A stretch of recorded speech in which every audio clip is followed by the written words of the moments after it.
Well, no, I'm the Grandads Allotment. Bit more tidying today in the corner for the IBC, and I'm sorting out my nettle and comfrey juice because I need a couple of tubs. So I'll show you what I'm doing. So this is my nettle tea from last year. I'm just draining it off. I've got two buckets which I'm just sorting because I need the barrels for another project. I'll have to get some more barrels for me next comfrey and nettle tea. That's my comfrey tea. Been sitting there for a year, well, 6 months I would say. That's my next harvest of comfrey, so I'm going to harvest that, put it in the barrel and seal it back up. But I need this nettle barrel, so I've emptied some of it into the beds, some of the drier stuff off the top into that bed that it's sitting on. I'm going to put the rest into that one and then cover it with soil. Season a bit. Right, there you go guys, that's my comfrey cropped and into the barrel. Just give it a push in.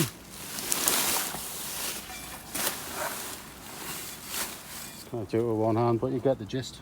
So that'll go in there. I normally crop the comfrey twice a year. I have two fish crates with the comfrey in. People in the past have criticised us about having the comfrey in crates or in tubs instead of in the ground. They say that, you know, you're not getting the nutrients and stuff from the ground. Well, you may not, but you know, I crop up. They've probably been in for 4 years in them crates, and I planted them from seed. But they're so invasive, you know, they've got huge tap roots. I move these fish boxes around the garden every now and again when I replant things. And last time I moved them, they were in there somewhere when I made the bean cage. So I moved them, and the roots had actually grew through the fish box and were still into the ground, through the membrane and everything. They're really thick roots, almost like a tuber. Have you seen horseradish? It's a bit similar to that. You know, you just kind of get them out, and when I clear this later, you'll see there is still comfrey growing in there from the root that was left in the ground. So yeah, they're really vigorous, really invasive, so try and keep them contained as much as you can. I find otherwise you just not get rid of it. But it is a crop. It's used for you know, plant feed and stuff, and that's all it's basically used for. The bees love it as well, so it's a good crop for the bees. But yeah, so I'm going to finish off tidying this up. I've emptied my nettle barrel into my raised bed. Yes, it looks wet and soggy and horrible, but it will rot down. I've still got, you know, a good couple of layers to go on top of this, so I'll be putting some cardboard on top of that now, and then some of all the spent compost from my tomatoes and stuff will go onto that. So I will eventually get the level up. Another pallet collar. I'm going to try and aim to get all my pallet collars up to 2 high, 2 collars high, because they dry out really quickly if they're just 1 pallet collar high. So I can get them up to 2 each. That'll be good. Obviously I kind of do it until the crops come out, but yeah, that's my aim. So I'm going to cut this barrel down and I'll show you what I'm doing that. Right guys, I've filled up 2 of the beds and I've just covered them with some plastic just to stop the weeds. I'll put them to bed for the year. Start to fill up my second bed with the compost from the compost pile, but it's rubbish to be honest. It's been, you know, it's full of plastic and all sorts. So I'm gonna sort through it, eventually sieve it, use what I can, and then the dry stuff on the top will go into the bottom of the beds that I'm making.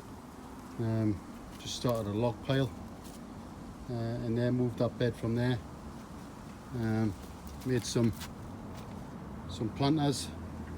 As you can see, I've moved my rhubarb, which was in this bed here. So 2 lots of rhubarb, planted that up because it hasn't done anything at all this year. It was just covered in weeds. 2 more tubs there, which is half full with fresh greens. Most of this is actually horseradish, which, as you can see, is grown in there and out the sides and all sorts. And I thought I got it all out last year, but you can see it's just taken over that bed. It's still growing over that side as well. So I'm going to tidy up, but what I have discovered is, I don't know if you can see, my achocha, which are the stuffing cucumbers. These are just about ready. I can get one open.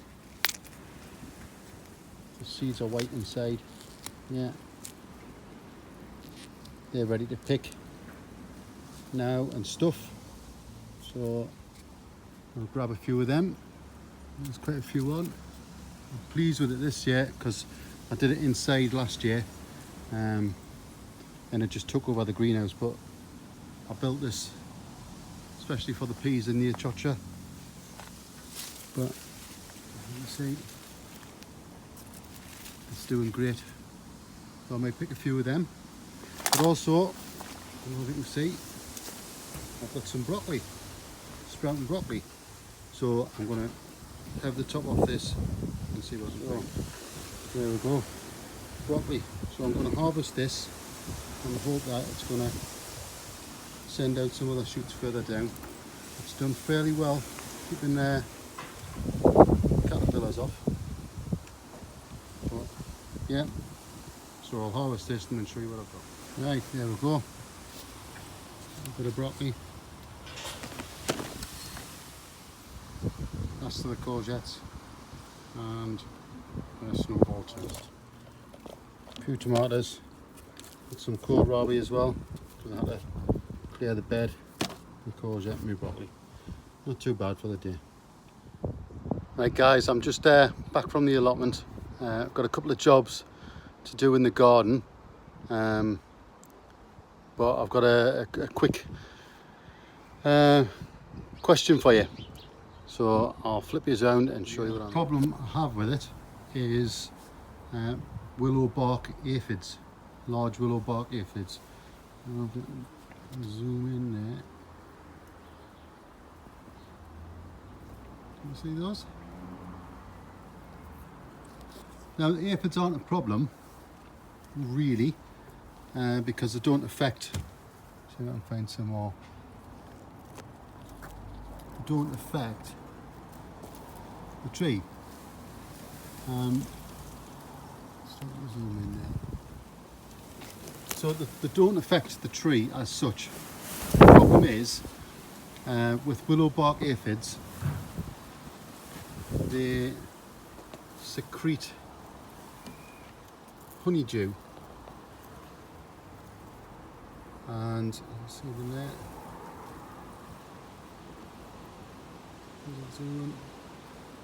Yeah, they secrete honeydew, which unfortunately attracts flies and wasps.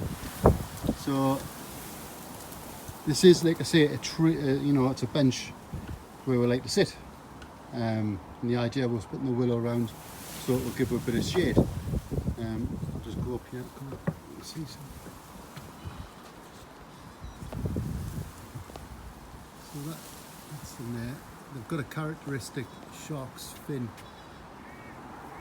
appearance. You can see there. The tree itself has covered them. Now this is, no, it's not bad at the moment. I've tried everything. I've even taken to the jet wash, and I've jet washed the plant to get them off. You know, sort of power washed them, and that was great for a day. But obviously the little bits that are left, they just colonise, and you know, it's a big problem. So I say the aphids themselves aren't a problem, it's the flies. Up there. And there is wasps, so you can see them flying about in the canopy.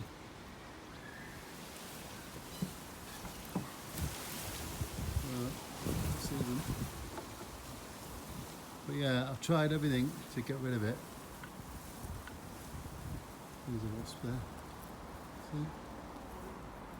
So my next thought is, you know, I've blasted it, I've given it, you know, every time I put the hose pipe on the garden, I wash it down, wash as many ways as I can, but they still keep coming back. It's the first time I've had it. Yeah, it's the first time I've had the black aphid.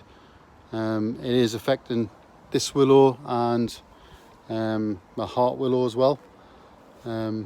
So I've been doing a bit of research, and yes, you can spray it with, you know, insecticides and stuff like that, bug clear and stuff, but I don't really want to kill any flowers or any pollinators that are, you know, in the garden at the time. I know that the willow hasn't got any flowers on it, but I have got flowers in the garden.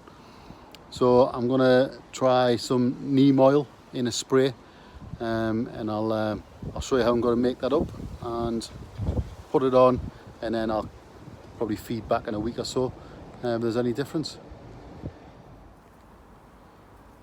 I don't know if you can see this, but you can actually see the honeydew dropping. Can't see it on my phone, I don't think, but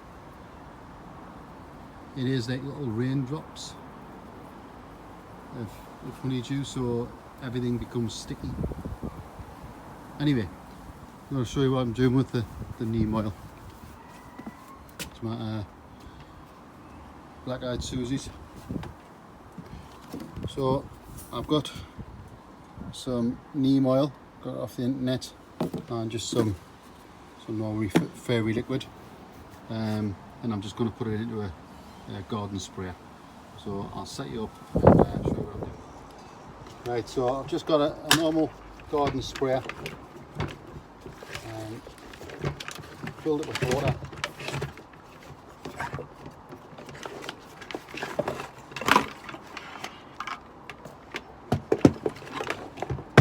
I already pre-filled this to test it because I've just bought it, so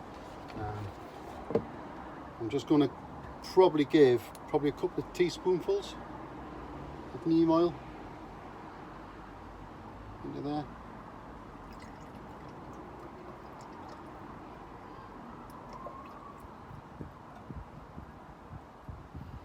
I think what it smells like. Apparently it's pretty good for you know, I think it's a deterrent for mosquitoes and stuff. Don't know, it doesn't smell very nice. And just a couple of squirts.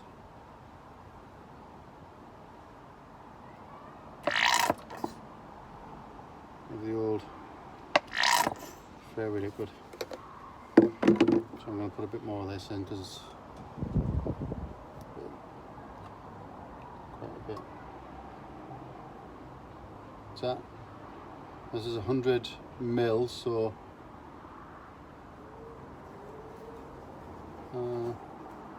no, 10, 20 mils, 25 mils, something like that in there. Just stink.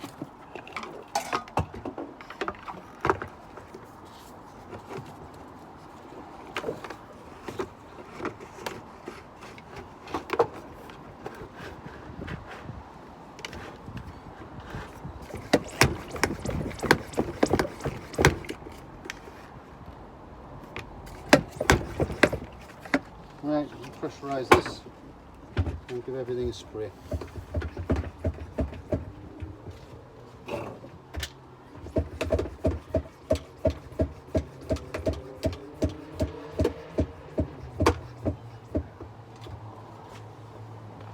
Right, I'll take you with us.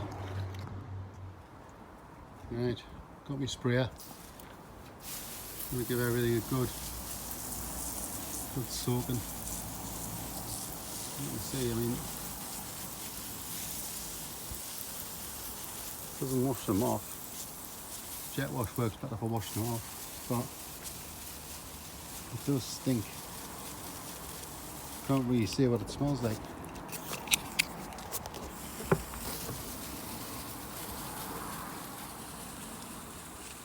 Everything is good.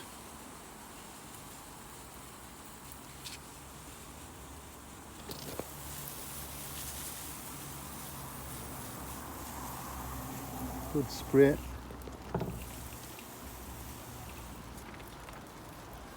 Right, I'll come back to that.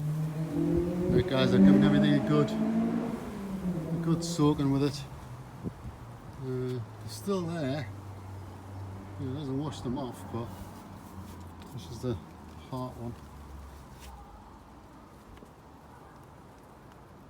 But they are coated, they are wet, so whether it kills them or what, I don't know. Has anybody else had this before? Willow tree aphid. So yeah, it's not affecting anything else, just the willow, and it doesn't actually affect the growing of the willow.